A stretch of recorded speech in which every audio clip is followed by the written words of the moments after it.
Wait lang kapatid, meron ako natuklasan.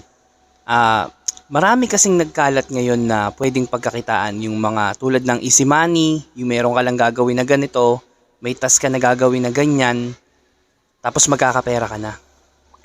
Alam nyo ba, meron akong mas nalaman.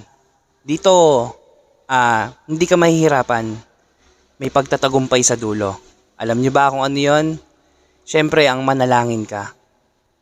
Wala kang babayaran, wala kang kailangang ilabas na pera.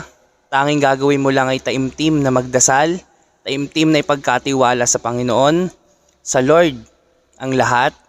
Siya ang ating Savior, siya ang ating provider. Yan ang tatandaan natin. Sa dulo nun, may sukli pa, may reward pa. Saan ka makakakita ng ganon? Di ba? Panalangin lang. Panalangin natin sarili natin, ipagkatiwalaan natin sa Lord lahat. Siya na ang bahalang magbigay ng mga blessing. Siya na ang bahalang magbigay ng mga para sa atin at yung mga nararapat sa atin.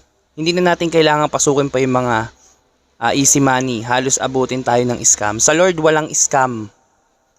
Lahat may pagsubok man, may pagpapagal man, may sakripisyo man, pero sa dulo may katagumpayan. Tandaan mo yan kapatid.